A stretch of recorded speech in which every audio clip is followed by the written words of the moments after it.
Assalamualaikum warahmatullahi wabarakatuh.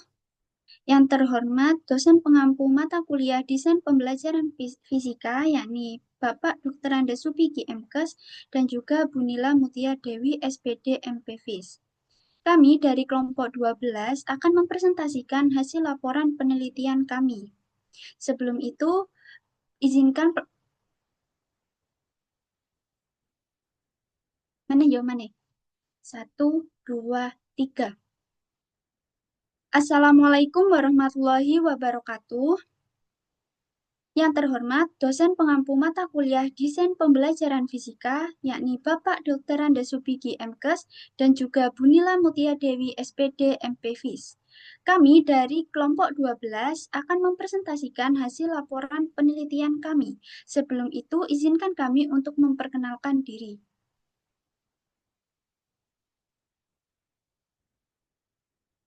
Baik, saya anggota kelompok 12, di mana saya Ahmad Iqbal Dorobi dengan NIM akhir 2030 dan rekan saya. Saya Rosa Fariatun Zahro dengan NIM akhir 2035. Saya Nararati Nurpuspitasari dengan NIM akhir 2077. Dan saya Nazwa Nasabila dengan NIM akhir 2120. Di sini kami ada 5 topik pembahasan, yakni yang pertama ada pendahuluan yang berisi latar belakang, yang kedua ada tinjauan pustaka, yang ketiga ada metode, yang keempat ada pembahasan, dan yang terakhir ada kesimpulan. Yang pertama adalah pendahuluan, yakni latar belakang. Di sini kami melakukan penelitian di MA Ma'arif Ambulu. Kami melakukan penelitian di sini dikarenakan di sini memungkinkan untuk dilakukan penelitian mengenai kebutuhan pembelajaran siswa, kebutuhan siswa dalam pembelajaran fisika. Hasil dari observasi dan wawancara ditemukan bahwa pembelajaran fisika sering dianggap sulit dan membosankan karena banyak rumus dan konsep yang abstrak. Yang kedua yaitu guru jarang menggunakan media yang kontekstual dan sesuai gaya belajar siswa. Jadi di sini guru di MA Ma'arif Ambulu hanya menggunakan media pembelajaran secara umum, yakni tidak menyesuaikan dengan gaya belajar siswa. Nah, di sini siswa memiliki gaya belajar yang berbeda-beda, ada visual, auditory, dan kinestetik. Siswa di MA Ma'arif Ambulu, siswanya itu lebih pada gaya belajar kinestetik dan juga visual. Ketidaksesuaian metode dengan gaya belajar dapat menurunkan efektivitas dan hasil belajar. Analisis kebutuhan belajar berdasarkan gaya belajar dapat menjadi dasar dalam pengembangan modul ajar yang lebih adaptif dan kontekstual.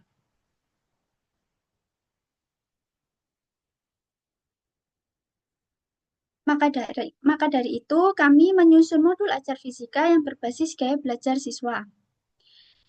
Modul ini dirancang berdasarkan hasil observasi dan wawancara langsung dengan guru fisika di Sekolah MA Ma'arif Ambulu Jember.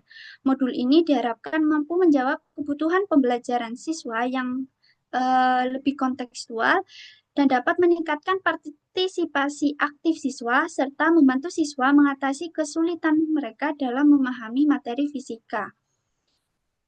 Dengan demikian, pengembangan modul ajar berbasis gaya belajar dapat menjadi solusi inovatif dalam menghadapi tantangan pembelajaran fisika di era sekarang. Oleh karena itu, kami mengambil judul yakni Analisis Kebutuhan Pembelajaran Fisika Siswa di MA Ma'arif Ambulu Jember sebagai dasar pengembangan modul ajar. Selanjutnya adalah topik yang kedua, yakni tinjauan pustaka yang akan dijelaskan oleh rekan saya. Baik, yang selanjutnya di sini tinjauan pustaka untuk subbab yang pertama mengenai desain pembelajaran. Desain pembelajaran berasal dari bahasa Inggris, design yang biasanya diartikan sebagai perencanaan. Menurut Kurniawati, secara istilah, desain pembelajaran tersebut merujuk pada suatu proses untuk merancang metode pembelajaran yang paling efektif untuk menghasilkan perubahan dan keterampilan pada diri peserta didik sesuai dengan tujuan yang diharapkan. Desain pembelajaran dapat diartikan juga sebagai serangkaian proses penerapan berbagai teknik dan prinsip yang bertujuan untuk merancang suatu alat, bahan, proses, atau sistem secara rinci sehingga dapat direalisasikan dengan baik.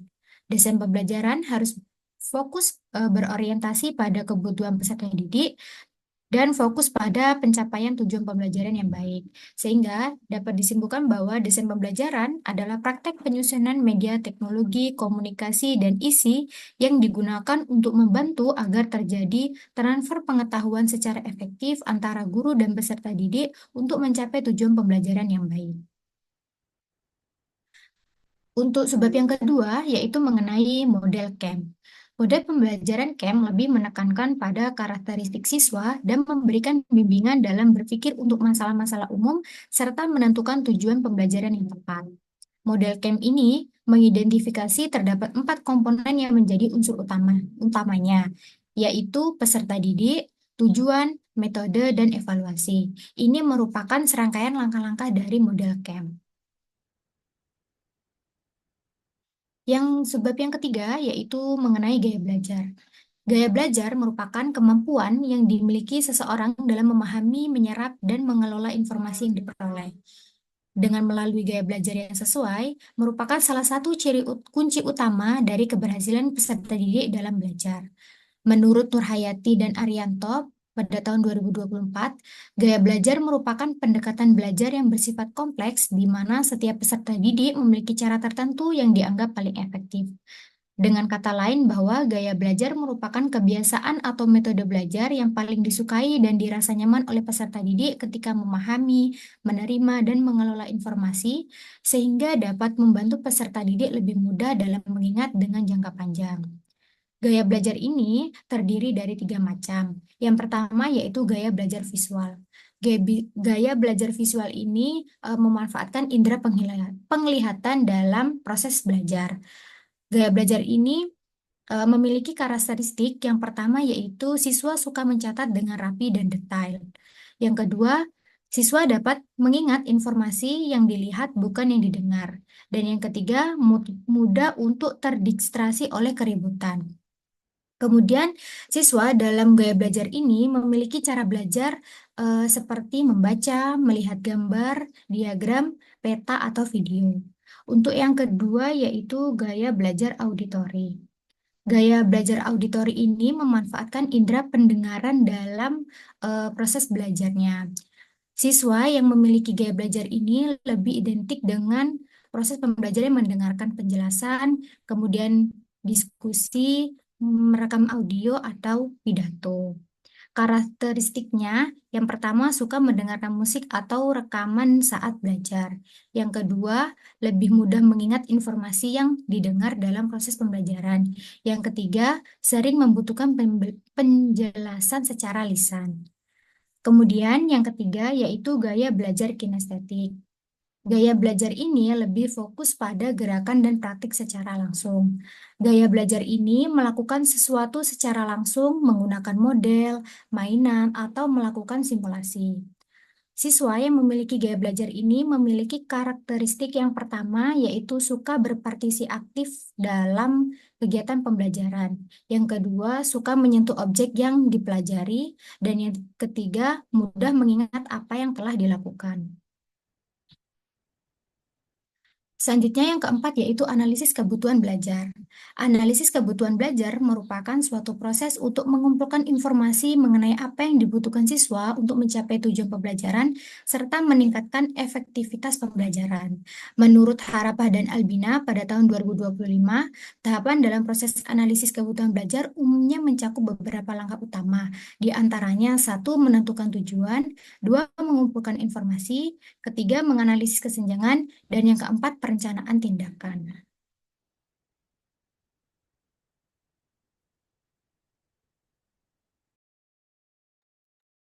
Baik, selanjutnya yaitu bab 3 mengenai metodologi penelitian, yang dimana yang pertama yaitu jenis dan subjek penelitian. Pertama, jenis penelitian.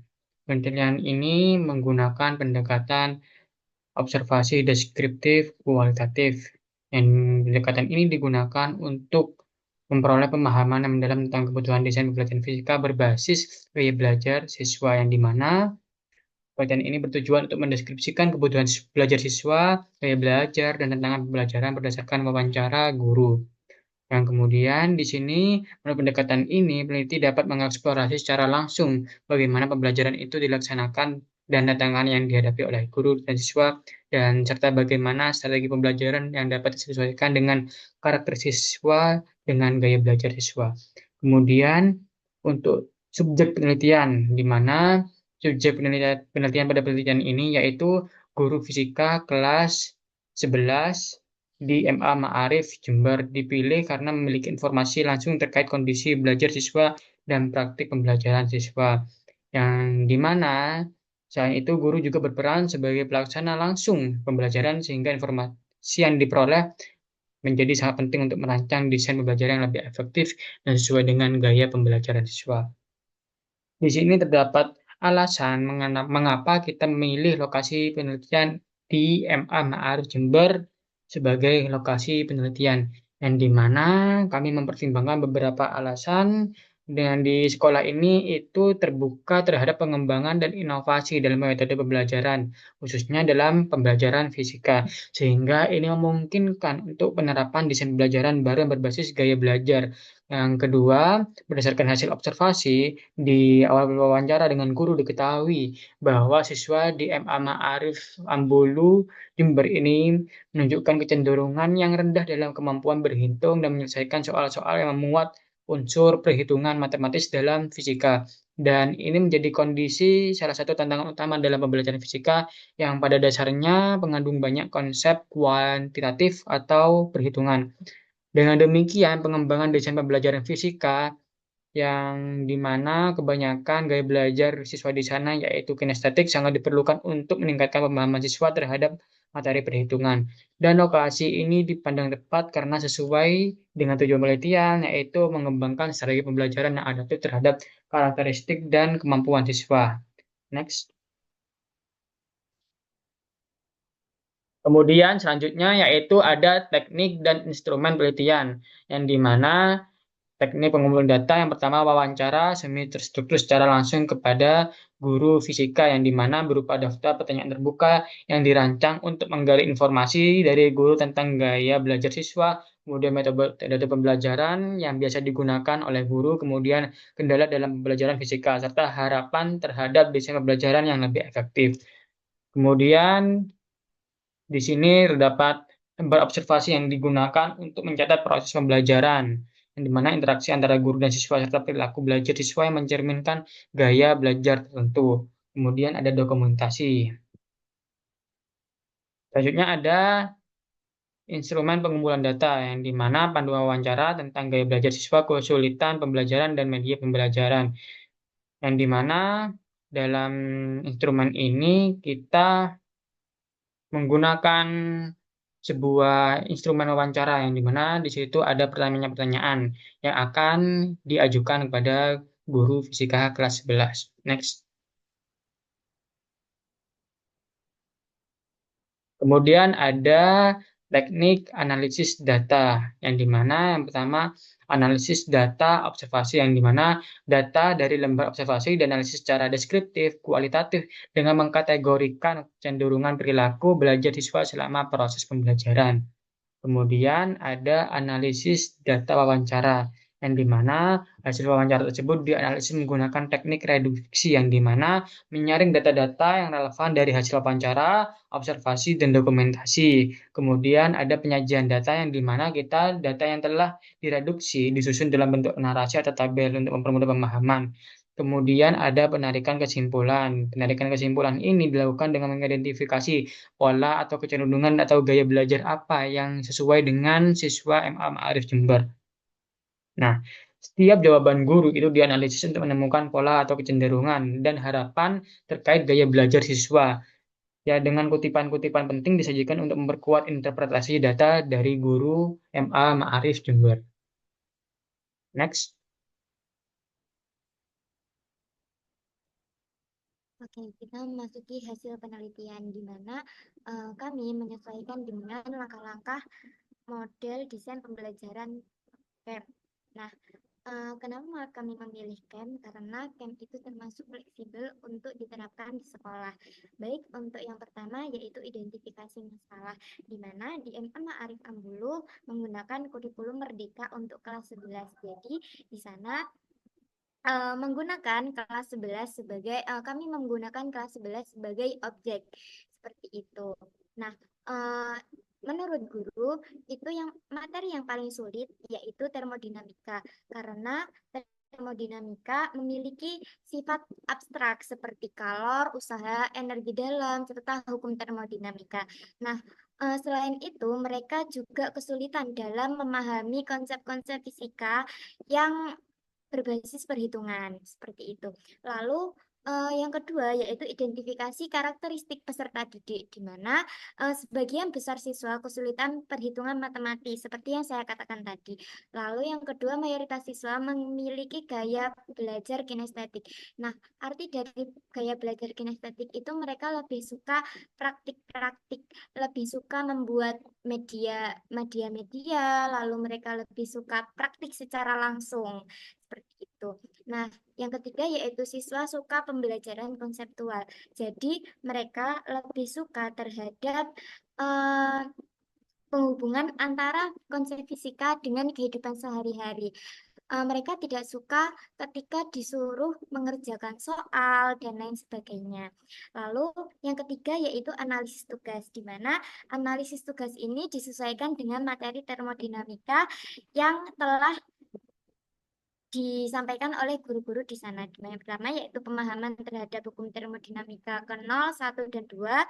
Lalu yang kedua, kemampuan menyelesaikan soal konversi satuan energi, kalor, dan suhu. Yang ketiga, memahami dan membedakan proses-proses termodinamika. Lalu yang terakhir yaitu membuat proyek sederhana. Nah, dari adanya tugas-tugas ini nanti dibuat LKPD. Next. Yang keempat yaitu tujuan pembelajaran. Tujuan pembelajaran yang pertama yaitu siswa dapat menjelaskan hukum satu termodinamika melalui aktivitas membaca dan diskusi dalam LKPD dan kuis. Lalu yang kedua, siswa dapat menghitung efisiensi mesin motor berdasarkan hukum 2 termodinamika dengan menyelesaikan latihan dalam LKPD dan kuis. Lalu yang ketiga, siswa dapat mendeskripsikan proses-proses termodinamika. Yang keempat, siswa dapat mengaitkan prinsip termodinamika dengan alat sehari-hari melalui pemecahan masalah berbasis konteks pada LKPD. Dan yang terakhir yaitu siswa dapat menyusun langkah penyelesaian soal matematis termodinamika melalui latihan bertahap dalam LKPD. Dan yang terakhir, siswa dapat menyampaikan pemahaman submateri dalam kelompok asal melalui aktivitas diskusi. Lalu untuk pembahasan selanjutnya ada urutan isi, di mana urutan isi ini mencakup pertemuan-pertemuan yang akan dilakukan. Yang pertama, pertemuan pertama yaitu mengeksplorasi konsep kebutuhan energi, sumber energi lokal, lalu tantangan distribusi energi di daerah terpencil, serta pentingnya efisiensi dan keberlanjutan dalam penyediaan energi. Lalu yang kedua, pertemuan kedua yaitu analisis permasalahan konsep mesin kalor ideal, dan yang terakhir proyek sederhana seputar konsep mesin kalor. Nah, kita memasuki strategi pembelajaran, di mana strategi pembelajaran ini di MA Ma'arif itu menggunakan metode pembelajaran kooperatif. Nah, kami juga mengkolaborasikan dengan model pembelajaran problem-based learning, di mana setiap pertemuannya itu terdapat tipe yang berbeda-beda. Tipe yang pertama, dan pada pertemuan pertama itu menggunakan group investigation, di mana guru memaparkan studi kasus nyata sebagai pemantik. Lalu yang kedua, setiap kelompok mengumpulkan data, nah bisa dari artikel, video, atau data simulasi lainnya. Lalu yang terakhir yaitu setiap kelompok menyusun laporan serta presentasi hasil investigasi. Lalu pada pertemuan kedua, tipe yang diajukan yaitu jigsaw.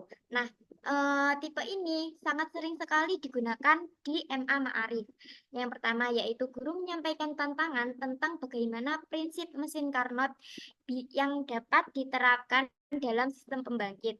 Lalu yang kedua, siswa bekerja dalam kelompok ahli terlebih dahulu dan kemudian kembali lagi ke kelompok asal untuk saling mengajarkan.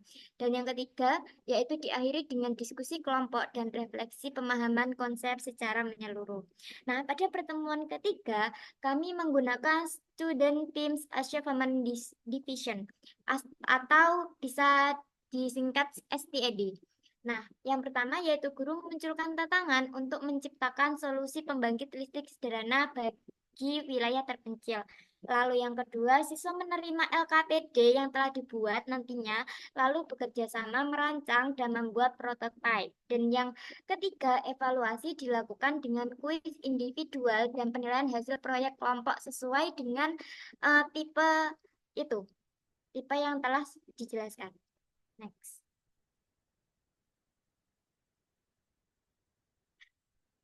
Pada poin ketujuh yaitu metode pembelajaran. Nah, metode pembelajaran yaitu sesuai yang telah disebutkan sebelumnya, kami menggunakan metode kooperatif tipe tiga tipe. Yang pertama, pada pertemuan pertama itu kami menggunakan tipe group investigation, di mana peran guru itu sebagai fasilitator, membimbing tanpa memberi jawaban secara langsung.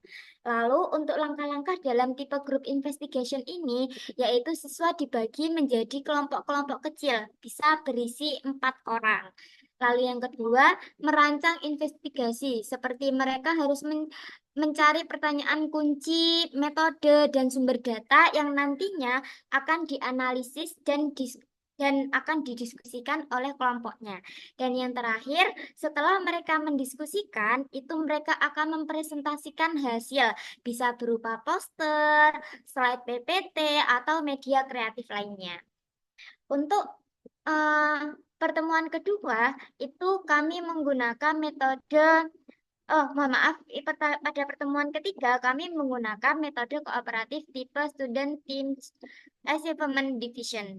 Nah, peran guru itu sebagai fasilitator membimbing tanpa memberi jawaban secara langsung, sama seperti tipe group investigation. Nah, langkah-langkah pembelajarannya lebih panjang, yaitu yang pertama menyajikan masalah, yang kedua membentuk kelompok heterogen. Arti dari kelompok heterogen ini lebih diarahkan antara kemampuan tinggi dan kemampuan yang biasa dan kemampuan yang rendah, seperti itu.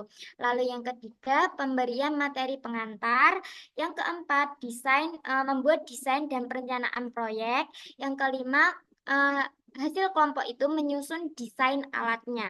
Dan yang keenam, membuat dan pengujian prototipe. Dan yang ketujuh, evaluasi individual. Jadi evaluasinya itu individu. Dan yang ke-8 yaitu presentasi hasil proyek dan refleksi. Next.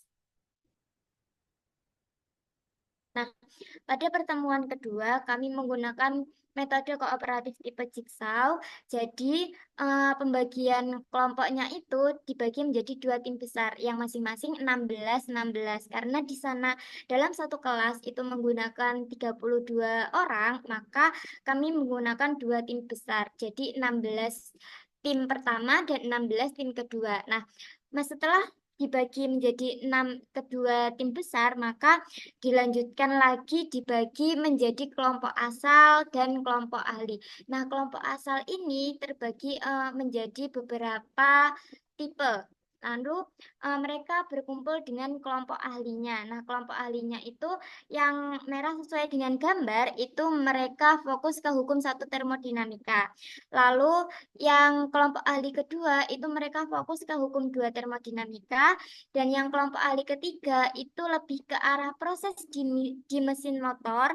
Lalu yang terakhir di kelompok ahli 4, yakni di warna kuning itu di warna biru itu mereka menggunakan aplikasi termodinamika. Nah, dari masing-masing itu nanti mereka akan kembali ke kelompoknya untuk menjelaskan kepada teman-temannya agar teman-temannya lebih paham terhadap keseluruhan materi.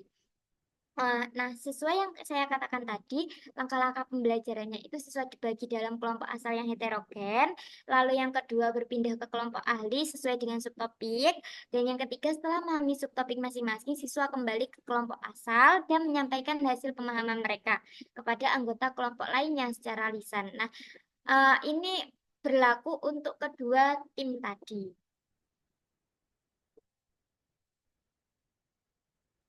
Nah, yang ke-8 yaitu membuat media pembelajaran. Nah, kami membuat 3 media pembelajaran untuk 3 pertemuan, di mana disesuaikan dengan metode yang telah kami ajukan di awal tadi.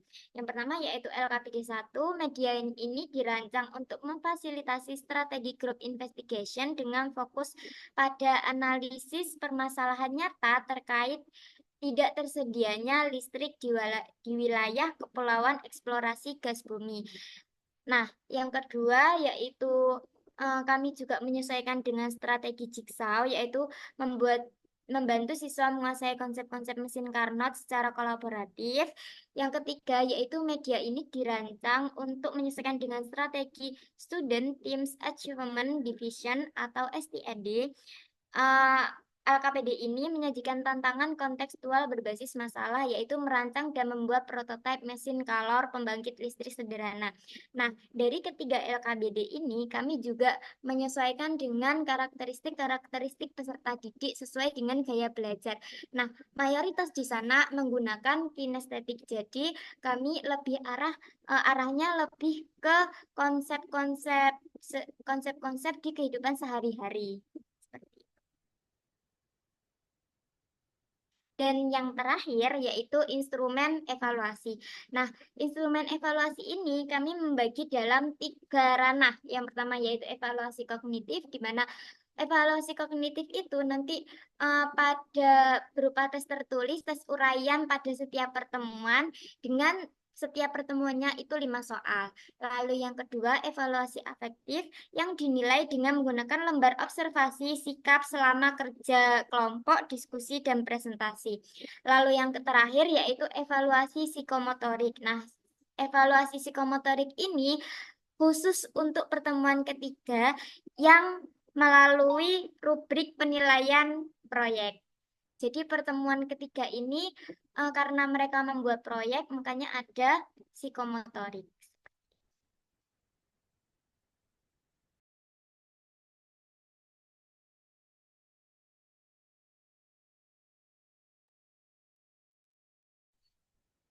Baik, topik yang terakhir yaitu adalah kesimpulan. Berdasarkan hasil observasi dan wawancara langsung dengan guru fisika di MA Ma'arif Jember, dapat disimpulkan bahwa proses pembelajaran fisika masih menghadapi berbagai kendala, khususnya dalam materi termodinamika. Berdasarkan hasil wawancara, diketahui bahwa siswa cenderung lebih mudah memahami materi apabila disampaikan melalui aktivitas praktik, visualisasi, atau pengaitan dengan kehidupan nyata. Jadi di sini kami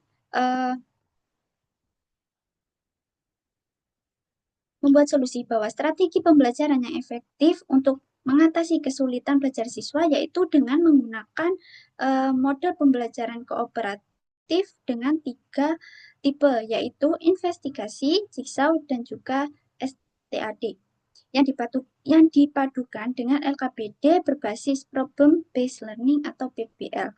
Pendekatan ini mampu meningkatkan partisipasi aktif, pemahaman konsep, dan kemampuan berpikir kritis siswa. Modul ajar yang dikembangkan berdasarkan hasil analisis kebutuhan dan gaya belajar siswa yang diharapkan mampu menjawab permasalahan tersebut secara efektif.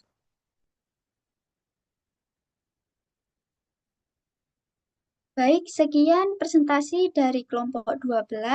Jika ada salah kata, mohon dimaafkan. Sekian dari kami.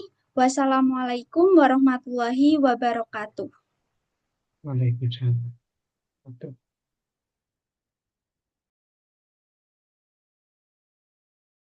Sudah merdeka semua.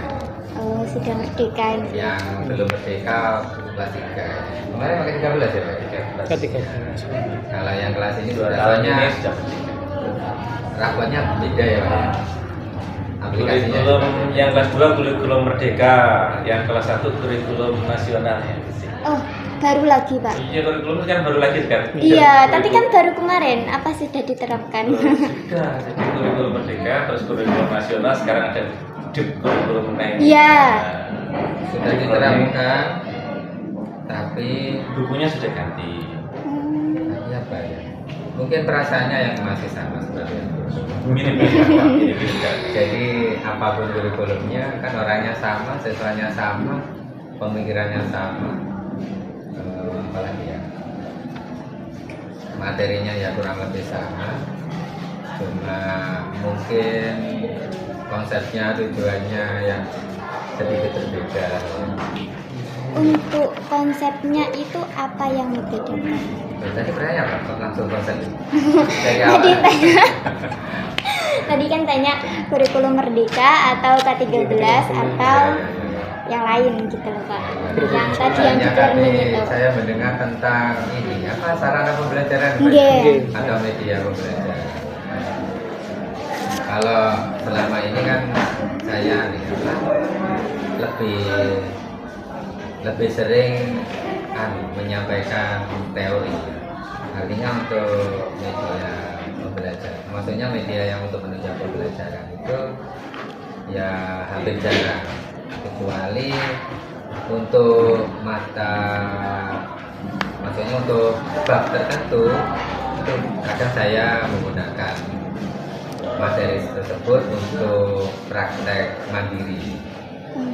Ya, anak itu menggunakan barang bekas, contoh seperti Wida itu ya. Kalau dibuat praktek kan ada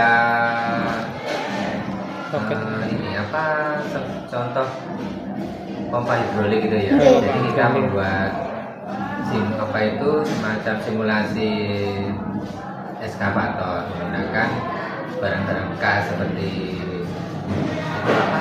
Sebenarnya bukan barang bekas ya, beli semua itu pakai selang ya Mbak. Selang baru. Suntik juga baru. Yang bekas paling kardusnya. Kalau laboratoriumnya ya alat-alatnya ada, tapi saya jarang pakai. Seringnya menerapkan materi aja. Karena apa ya? Kebetulan kalau di MA itu kan banyak materi ya. Iya. Jadi materi agama banyak, jadi kita membagi antara materi umum dan materi agama. Intinya jamnya itu sangat banyak sekali, sehingga kita harus benar-benar bisa membagi. Ya semuanya tergantung guru dan siswanya. Kalau secara umum saya seringnya memberi materi, jarang praktek. Berarti materinya pakai LKS gitu Pak? Ya pakai buku materi juga, maksudnya buku acuan ada, LKS juga ada. Itu lebih ke ceramah aja atau pakai model-model tertentu? Kalau model saya itu begini ya, yang pertama saya ceramah dulu, maksudnya saya memberikan sedikit materi. Kalau awalnya dulu enggak, saya lebih banyak materi, tapi hasilnya saya rasa tidak terlalu kelihatan. Akhirnya saya sedikit materi, terus memberikan soal, maksudnya memberikan soal sekaligus nanti ketika membahas soal tersebut, saya menyelipkan tambahan materi. Jadi lebih ke aplikasi penyelesaian permasalahan. Karena fisika itu bukan hanya sekedar teori, tapi juga keterampilan menyelesaikan permasalahan. Itu yang sering saya lakukan. Terus apa lagi ya? Untuk praktikumnya berapa minggu atau berapa bulan sekali? Praktikumnya ini saya menyesuaikan materinya. Misalnya kalau materi gelombang bunyi itu kan agak kesulitan juga ya, kita mau praktek apa, butuh kartu tala juga kadang. Terus misalnya kalau praktek dawai misalnya, kadang juga kita kesulitan dawai, pipa organa. Jadi lebih ke ini saya teori saja. Walaupun sebenarnya ada juga siapa itu laboratorium digital ya. Iya. Nah, itu kita juga punya, cuma saya jarang menggunakannya. Ini realita yang ada di sini loh. Saya nggak ada Pak Hidarto. Seperti itu yang sering terjadi. Karena di sini secara umum selain kendala saya pribadi, lebih cenderung banyak memberikan materi daripada praktek. Terus kendala yang lain ini anak-anak itu sendiri sedikit lemah di matematikanya. Ketika mungkin rumusnya sudah tahu, perhitungannya yang sulit. Jadi saya sering mencari jalan pintas untuk menggunakan kalkulator. Karena kalau menjelaskan matematikanya lagi lama nanti. Iya. Materinya banyak. Itu kendala. Seringnya seperti itu. Kalau yang di kelas 10 Pak, bagaimana? Kelas 10 kan kurikulum merdeka ini kan banyak teorinya. Nggih. Ya, banyak teorinya sama pengukuran saja. Jadi kalau kita praktek, pengukuran sering praktek karena pakai alat. Nggih. Jadi ada sorong, megang sebelum ada. Cuman untuk prakteknya tidak selalu harus kita bawa ke lab. Jadi mereka lebih cenderung kita terapkan dari misalnya. Misalkan ada barang di situ, misalkan cincin, apa-apa yang ada di kelas itu, mereka bisa praktek menggunakan alat tersebut. Contoh. Jadi tidak se-streamer.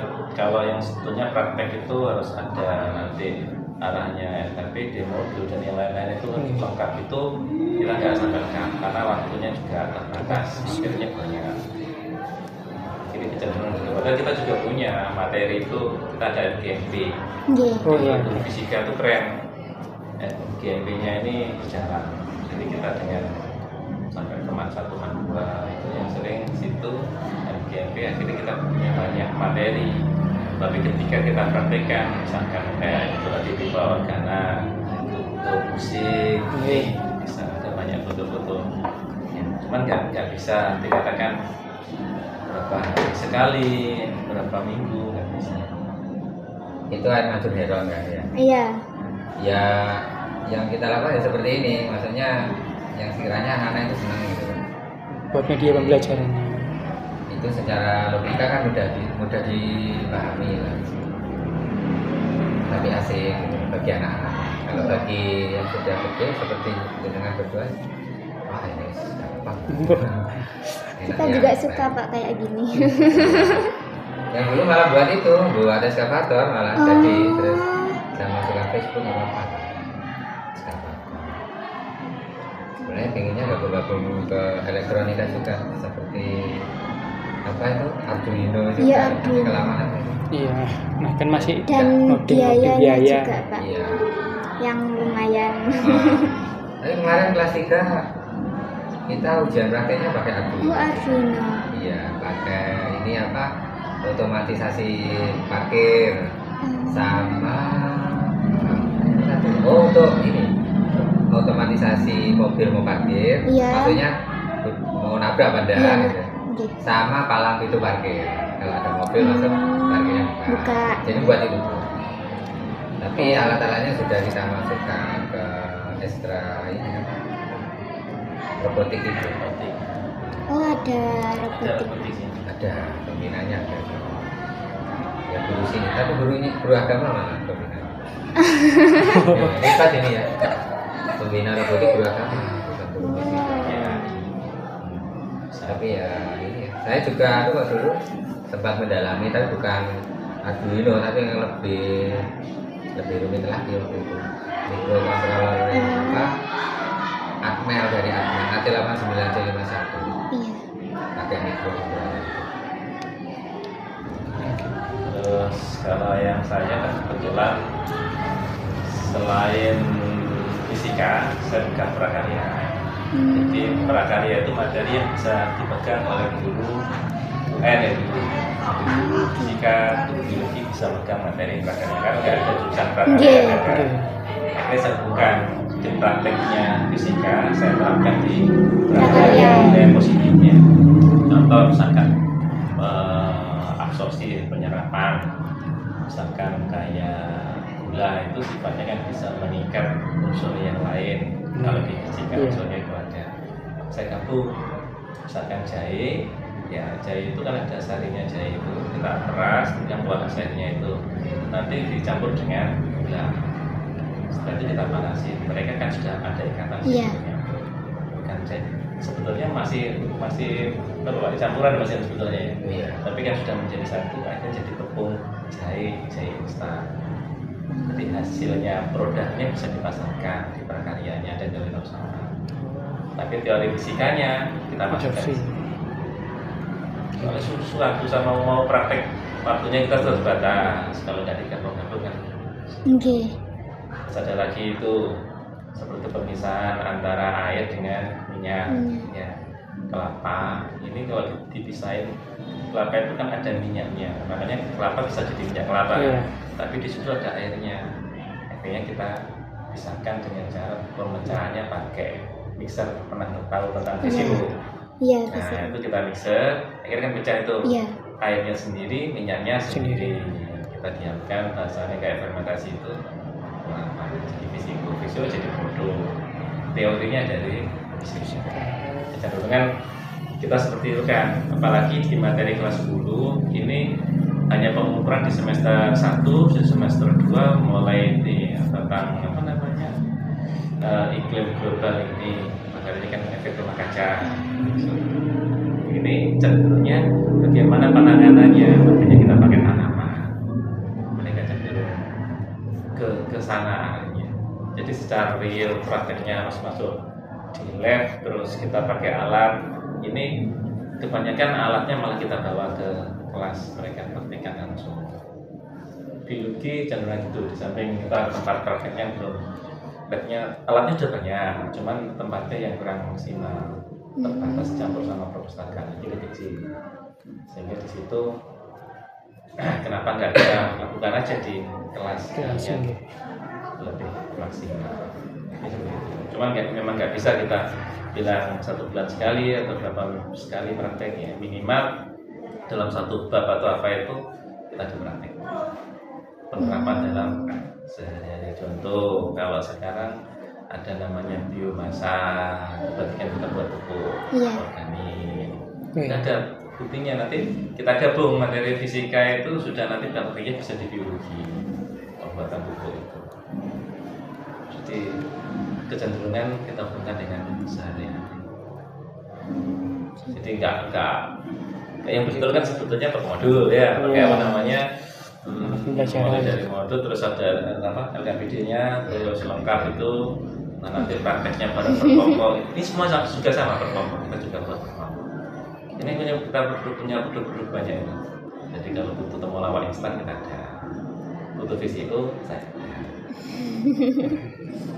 Nah, ini hasil dari teori ini. Sebetulnya kan teorinya di fisika, tapi anak-anak di langsung nggak asik menurut mereka itu nggak ada buktinya.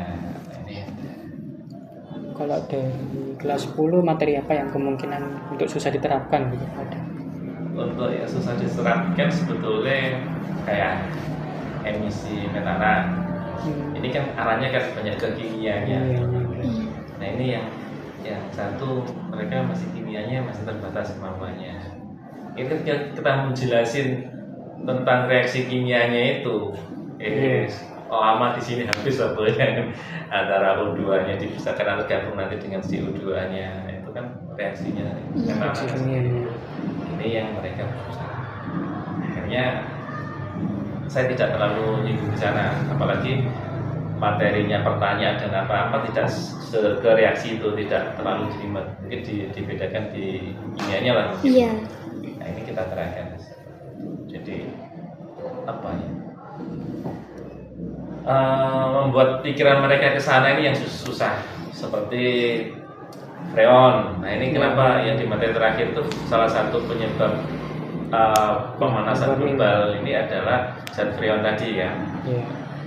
Ini menjelaskan kenapa dia bisa merusak ozon dan seperti itu. Nah ini ozon O3. Jadi ya saya hanya ngasih tahu aja. Nah ini akan menyebabkan ini, efeknya ini, penyebabnya ini, tapi tidak menjelaskan tentang reaksinya. Panjang itu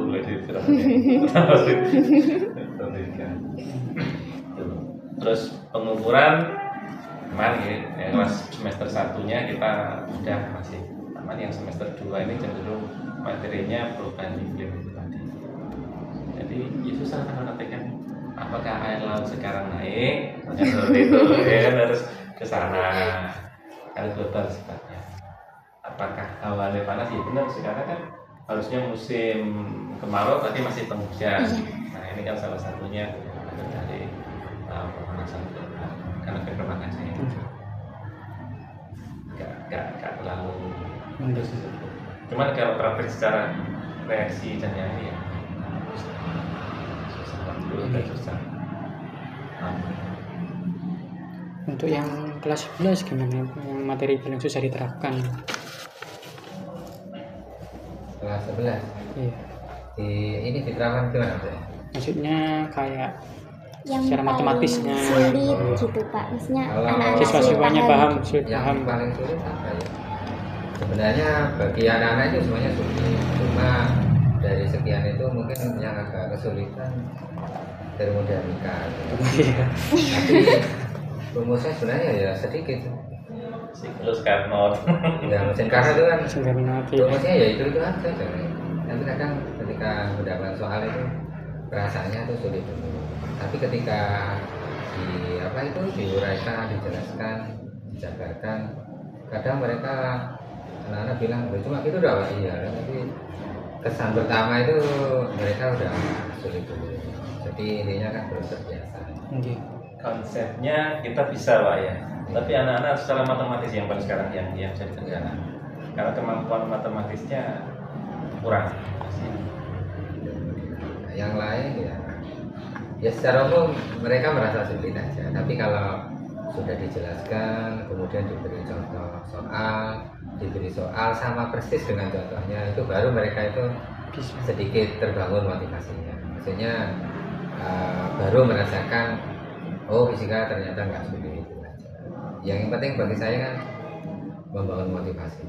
Caranya dengan memberi soal yang mudah, memberi soal yang sama dengan soalnya, kemudian baru meningkat ke tipe-tipe yang lebih tinggi lagi. Seperti itu. Terus kalau misal ini di termodinamika Pak, itu lebih ke ceramah aja atau itu ya wis pakai buku itu Pak? Ya dua-duanya. Atau Jadi cuma ceramahnya nggak terlalu banyak. Habis itu kita ke penyelesaian soal. Biasanya saya itu kan ya. Kalau dirasa anak-anak berat, saya seringnya memberi contoh. Terus kalau saya merasa anak-anak itu kayaknya mampu, baru saya memberi soal. Itu pun saya peringkat gitu. Saya peringkat dalam arti untuk mengukur seberapa paham anak-anak dan seberapa cepat anak-anak dalam memahami materi yang saya berikan. Saya seperti itu modelnya. Jadi mungkin di buku anak-anak itu ada peringkatnya, B1, B2, B3, B1, B2. Seperti itu. Karena ya itu tadi, untuk membangun motivasi dan memberi semangat. Walaupun kadang bagi beberapa anak tidak berlaku, artinya tidak terlalu efek. Biasanya saya hentikan ketika sudah peringkat 10. Ketika peringkat 10 itu sudah saya suruh nyuntuh. Itu artinya di luar 10 ini otomatis anak-anak masih perlu bimbingan.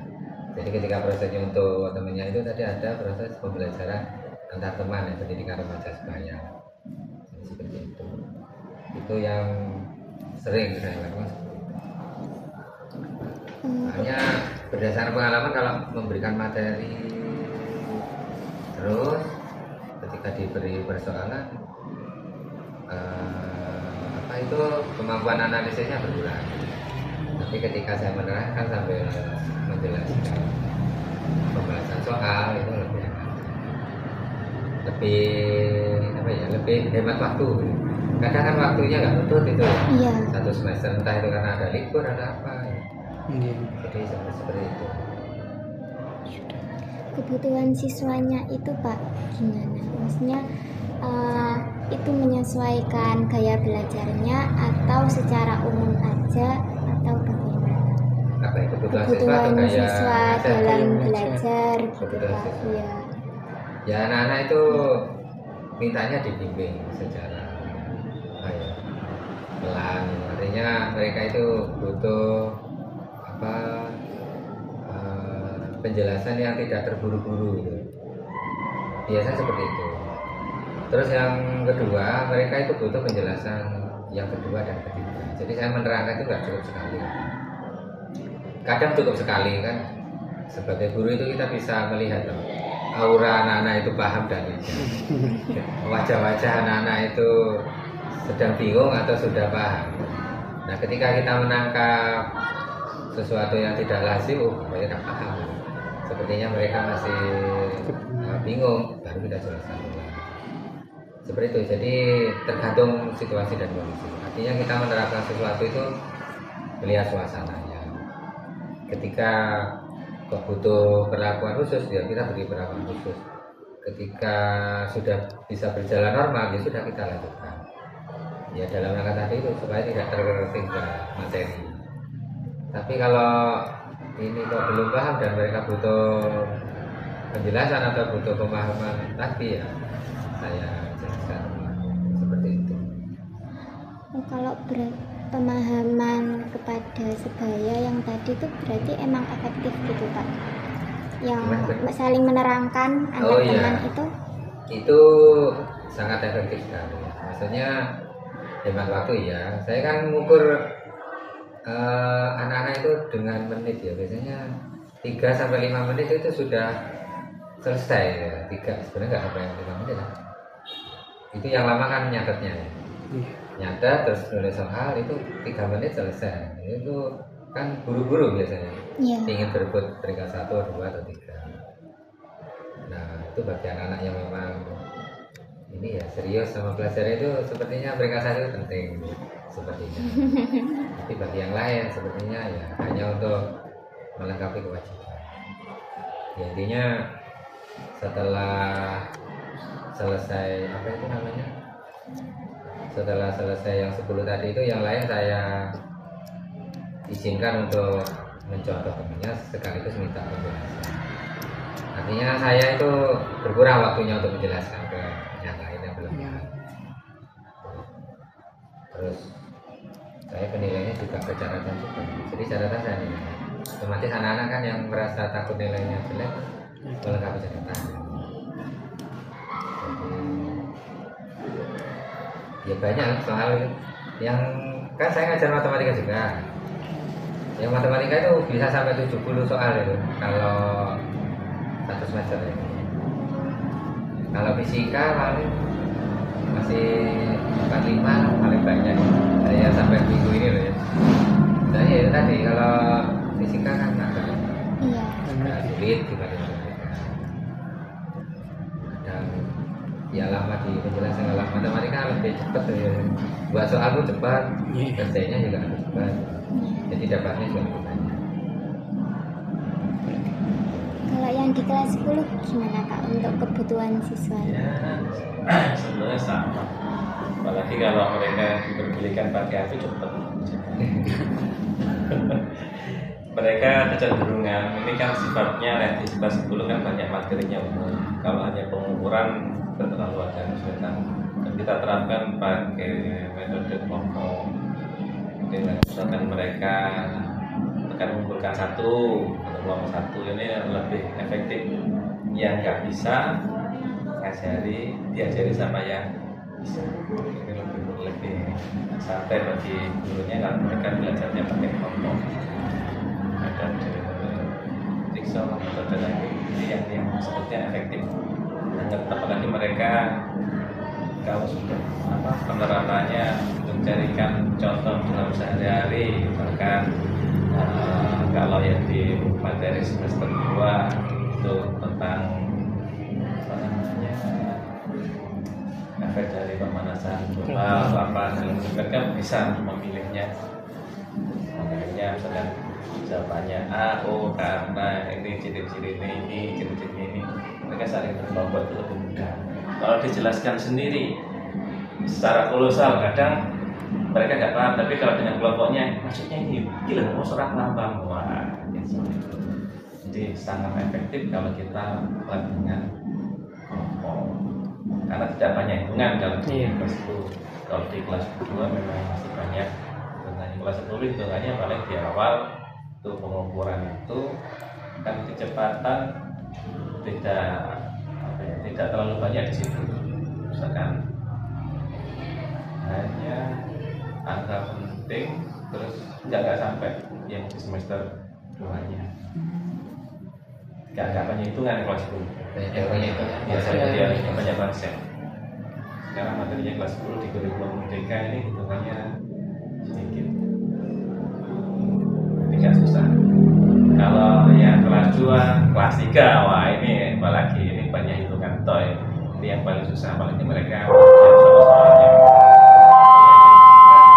Kalau yang di kelas banyak konsepnya,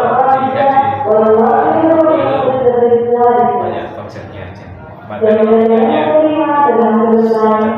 kelas 2 sih lumayan banyak. Tadi hitungannya matematisnya. Iya, banyak matematisnya juga. Seperti apa ya? Sekarang semester 2 ya. Semester 2 banyak itu kan. Ya, itu tadi dibahkan ada apa? Gelombang bunyi, ada doplet, cara jelas bunyi, banyak hitung semua ya. Teorinya ya. Apa ya? Ya banyak hitung. Fisika yang hitung ya. Terus gimana tingkat minat dalam belajar fisika di siswa? Karena ya tergantung kita lah. Kan kita biasanya sebelum belajar masa langsung, biasanya kita bangun motivasi dulu. Intinya kita menjelaskan pentingnya belajar fisika apa, terus pentingnya kita memahami soal itu apa. Soalnya belajar fisika itu sebenarnya sama saja dengan membentuk karakter kita, membentuk kemampuan berpikir kita, meningkatkan kemampuan analisis kita. Ketika nanti sudah terjun di dunia nyata, maksudnya ketika sudah terjun di masyarakat ataupun hidup di dunia kerja seperti perusahaan, itu kemampuan seperti itu akan membawa dampak signifikan ketika mereka sudah bekerja dalam tim, ketika dihadapkan pada permasalahan. Nah, karena otak itu sudah terlatih, otomatis sudah terbiasa. Itu yang mungkin belum dipahami dan belum dirasakan, karena mereka statusnya kan masih belajar, belum menghadapi dunianya. Mereka masih hidup dalam dunia impian kan ya, impian tentang masa depan. Jadi prosesnya masih belajar. Terus ini juga efeknya ketika kita bisa bawa fisika itu jadi asik gitu ya. Ini kelas 1 10 sekarang yang ditanya siapa yang mau jurusan ke IPA, lebih banyak yang kata. Jadi jurusan yang di IPS-nya sedikit, tapi tetap kita kan harus buka IPS sama IPA. Jurusan kan sekarang kurikulum kembali lagi itu IPA IPS. Kalau yang tahun kemarin itu tidak ada. Kemarin kan tidak ada. Pak Menteri sekarang IPA IPS. Kemarin ini kan kayak kesehatan gitu-gitu kan. Jadi yang tahun kemarin ini jurusannya kan bahasannya peminatan. Iya, peminatan langsung. Ini akhir banyak. Sekarang di IPS lagi Pak Menteri yang lagi. Jadi hanya 1 tahun yang murid itu. Jadi kalau tanya pilih apa IPS banyak yang. Tapi kan menunjukkan fisika itu tidak menakutkan lagi. Plus kita benar-benar pembawanya. Kalau anak itu kelemahannya di matematika, sekarang logika aja ya, matematika sudah lemah. Kalau fisikanya kita banyakkan di matematisnya, habis mereka kan nggak suka. Tapi kalau matematika mereka lemah, fisikanya kita banyak di konsep. Jadi asiknya di situ mereka. Apa namanya, kalau misalkan bahasanya kayak gravitasi, diistilahkan apa namanya yang lain, ketika benda besar dengan benda kecil, maka benda kecil akan tertarik oleh benda besar karena gravitasinya lebih tinggi. Nah, hal konsep yang kita terapkan seperti itu membuat mereka jadi bisa menikmati. Tapi kalau langsung dihantam dengan hitungan rumusnya gravitasi yang begitu panjang itu, apalagi nanti simbangan putar dan yang lain-lain, mereka harus tetap di situ. Tapi kalau kita masukkan konsep, apalagi di kita kan ada pembelajaran namanya rahmatan lil alamin, jadi dihubungkan dengan agama, dihubungkan dengan alam, akhirnya mereka memahaminya lebih nyaman. kelemahannya memang masih di matematis. Karena matematikanya aja belum pinter. Karena matematika fisika tambah ngeluh kan.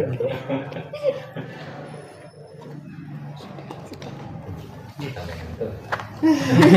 Padahal ngomong kalau di kelas nggak ngantuk, bisa ya. Kalau duduk ini ngantuk. Iya, soalnya kan di kelas rame juga, Pak. Ya, oke. Tidak, kalau di kelas walaupun anak-anak rame, kalau kita lelah ya ngantuk. Makanya kalau di kelas kan kita cenderung berdiri ya. Iya. Nah, jadi Terus ini lagi ngantuk. di kelas rendah. Oh dulu sampai langsung di sana ya. Iya. Jadi Alia ini tahun kemarin di anak jurusan ambil fisika di UNED 1. Namanya karena Iya, kalau Aini ini adanya Aini ada Atun. Kalau adiknya Hilma. Hilma, enggak. Nah, itu kan Tahu. juga dari sini ya ini. Jadi ini salah satu contoh mereka masih memilih fisika. Iya. Kalau fisika itu kita buat jadi menakutkan, nggak asik, ya mereka nggak akan pilih. Jadi nanti akan banyak sarjana fisika juga. Dan tergantung kitanya. Jadi sampai nanti yang di keguruannya. Iya, keguruan. Ya, itu nanti kalau ngajar gitu kan dulu buat fisika itu jadi asik. Kalau mereka lemahnya di matematika sama apa-apa nih ya matematikanya dulu diajar baru bisa ketemu. Kalau enggak akan ketemu tutul terus. Karena nggak mungkin lah kita menerangkan matematiknya fisika itu tanpa matematika dasarnya. Iya. Kayak sekarang coba di fisika kelas 1 itu sudah muncul integral. Iya, Pak. Iya kan ada kan itu Ada. pendekatan itu. Ya, padahal integral belum diajarin. Kalau yang kecepatan saat itu sudah kan pakai Iya. delta ya. Delta, tapi Itu kalau kita jabarkan rinci, kalau mungkin Pak Yunus ini senang jabarin di rumus itu. Mumet ketemu di situ. Padahal kayak limit ya. Itu belum diterangkan itu pas dulu. Oh, Ada iya. limit di kelas 2 Di ada kelas salah ya. 12. Limit. Dulu 12 kan. Matematika. Ngajar saya kan. Ya, limit. Nah, tapi kan sudah kecepatan saat itu pakai itu sudah pendekatan. Iya. Ayo terus gimana? Rumus diterangkan, terus apa yang menurunkan itu rumus diturunkan jadi gini. Mereka ya apa saya mikir terangannya. Dimensi. Nah, dimensi.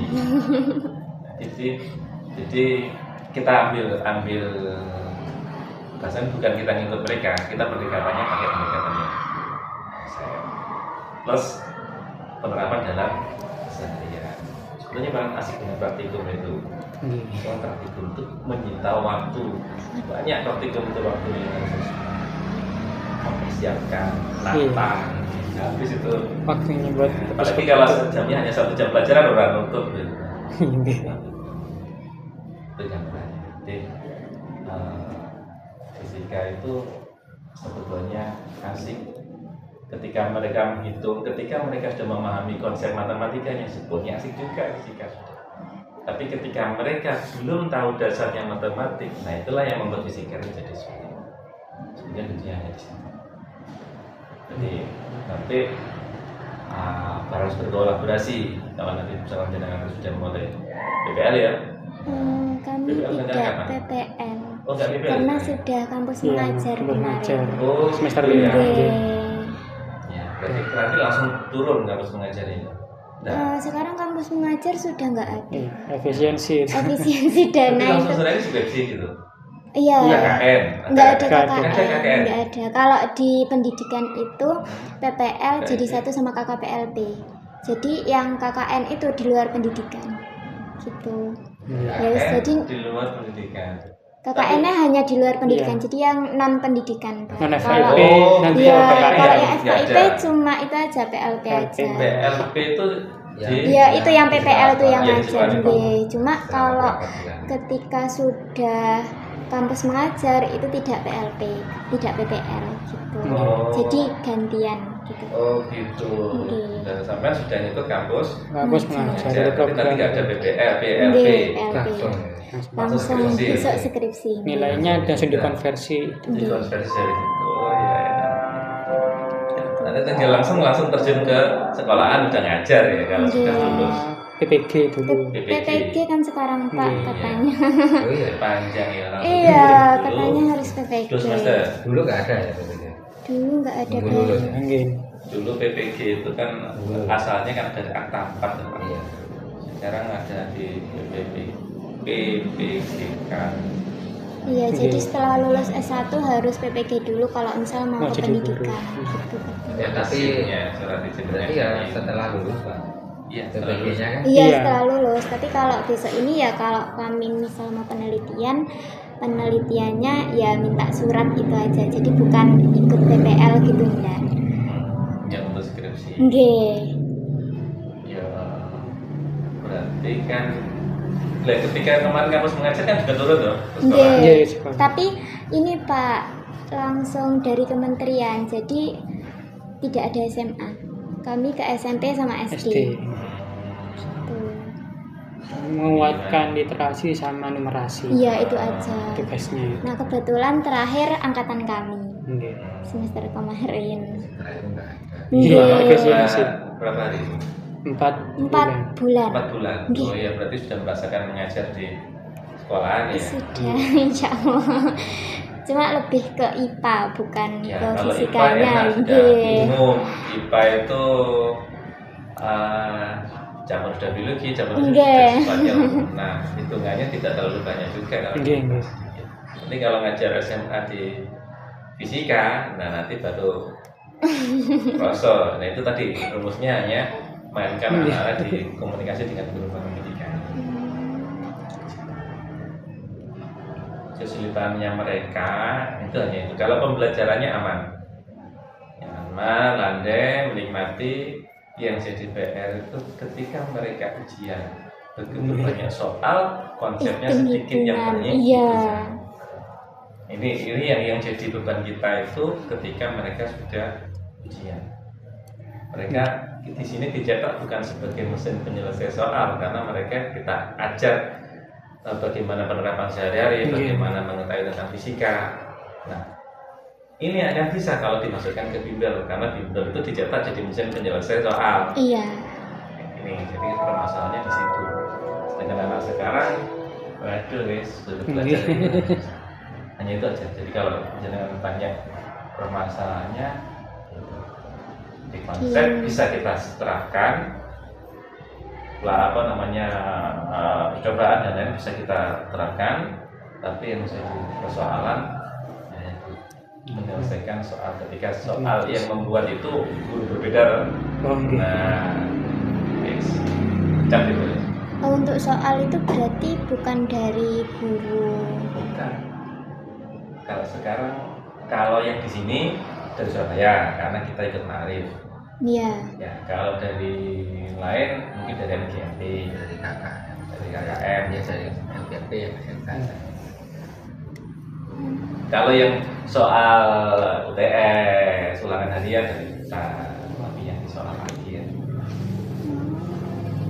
Jadi bahasanya kalau dulu ada UN itu UN-nya ini bermasalah. Iya. Karena yang membuat soal kadang bukan guru yang mengajar, mereka dari bimbel-bimbel. Sedangkan kemampuan anak untuk mengajarkan fisika, kalau dia konsep matematikanya tidak mampu, apalagi dengan fisika. Angel sudah fisika sudah dari situ. Jadi permasalahannya hanya di situ. Berapa jam satu pertemuan, Pak? 3 jam kan. 3 jam pelajaran 45 menit nggih? 45. Sini, Pak. Oh, 4. Dari 4.